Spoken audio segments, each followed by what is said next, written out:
estamos en un momento histórico caracterizado por la agresividad bélica y las amenazas a las distintas naciones del mundo.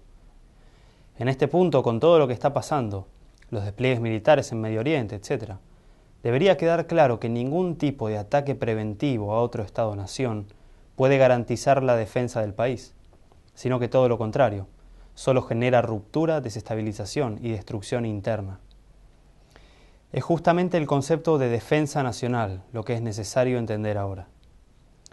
Cuando hablamos de defensa nacional, nos referimos a los estados garantizando el futuro y bienestar de los pueblos y la soberanía nacional, en contra de cualquier amenaza existente. La defensa de la nación hace que los pueblos se identifiquen con una causa común, ya sea defenderse de agresiones externas o embarcarse en una recuperación económica. Es necesario identificarse con una causa más grande que los distintos sectores de la población, ideologías políticas, etc.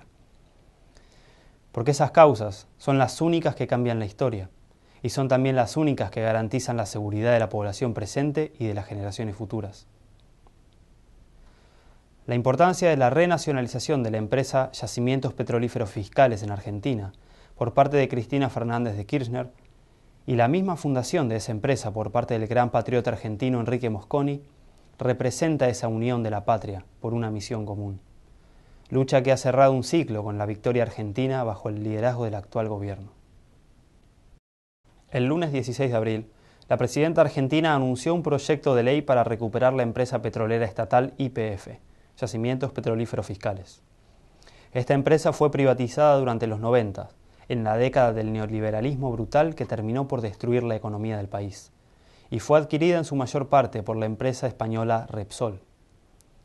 Con esta nueva medida para proteger los recursos estratégicos de la nación, se expropia el 51% de YPF a la empresa Repsol y pasa a manos del Estado Nacional y las provincias productoras de petróleo.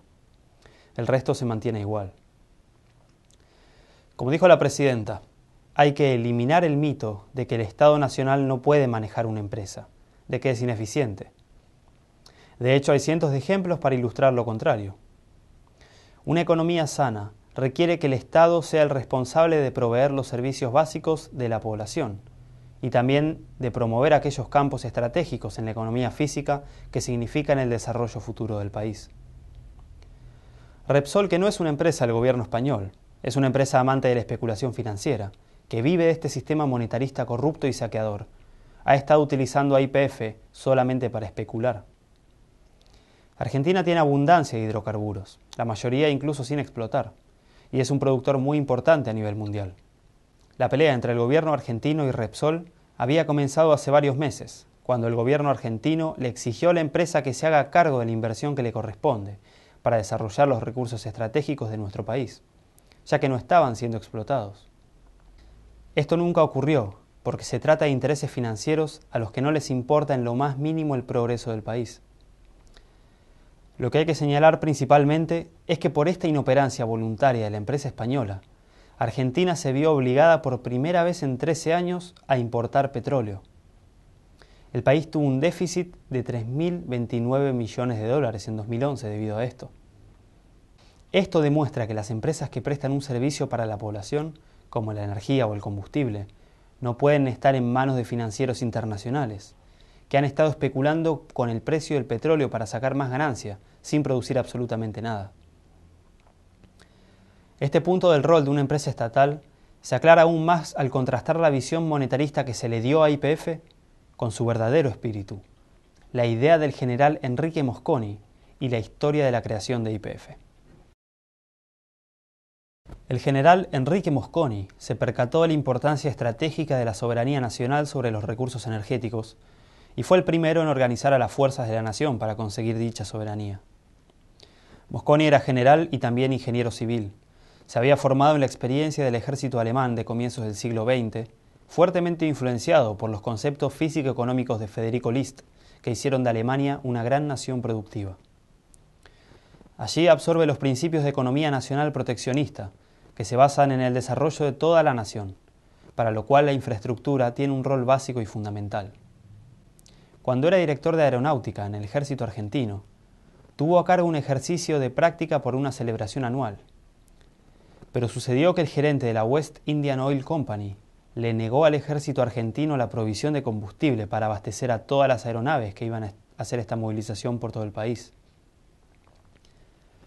Es aquí donde pudo ver directamente al enemigo, a ese imperio financiero que opera para destruir a las naciones. No se trataba del combustible nada más, sino que él pudo entender la vulnerabilidad de la nación. Si se hubiera tratado de una guerra real, hubiera tenido consecuencias gravísimas para el país. Sin soberanía económica y tecnológica, éramos esclavos de Wall Street y de Londres.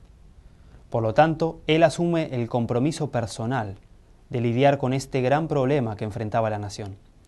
Y a través de su trabajo y poder organizativo, consigue la aprobación del Congreso argentino para crear YPF, Yacimientos Petrolíferos Fiscales, en 1922, siendo este el primer caso en el mundo de una empresa de petróleo creada y dirigida por el Estado. Esto se hace posible con algunos fondos crediticios del Estado Nacional Argentino, y así arranca la destilería de petróleo para producir el combustible necesario.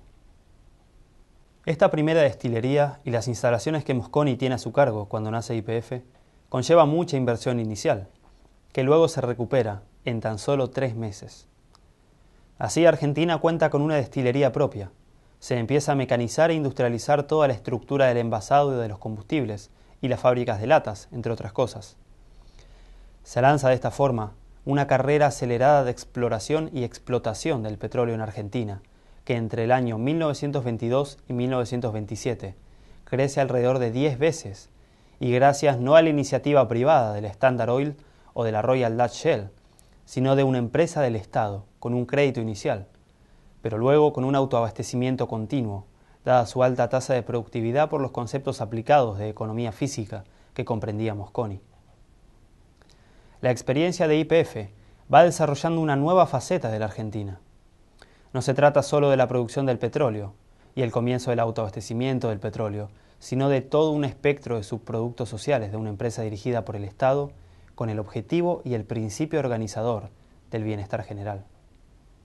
Llevando a cabo la creación de nuevas escuelas, fundando nuevos pueblos y creando un aparato urbano que no existía antes de esta explotación petrolífera, se empieza a tomar conciencia de una nueva fase dirigida por el concepto a largo plazo del desarrollo de la nación. Es ese el espíritu que se le da a YPF, la recuperación y el desarrollo de la soberanía nacional.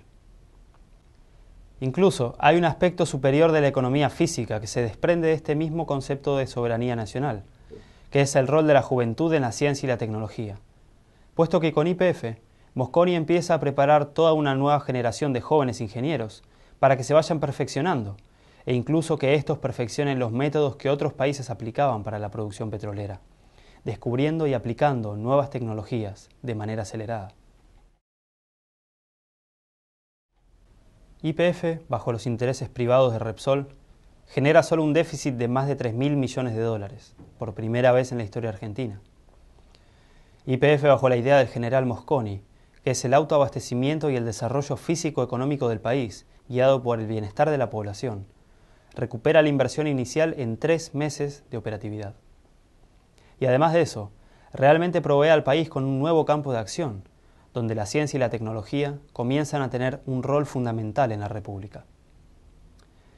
Esta pelea de Mosconi por la profundización de la soberanía y la defensa de la nación cumple su ciclo hoy, con el liderazgo de Cristina Fernández y el apoyo de la gran mayoría del pueblo argentino, que tiene que entender la importancia de no solo esta empresa, sino del tipo de comprensión y espíritu necesario para hacer que el país avance, lo cual se ve tanto en el general Mosconi como en la presidenta Cristina Fernández.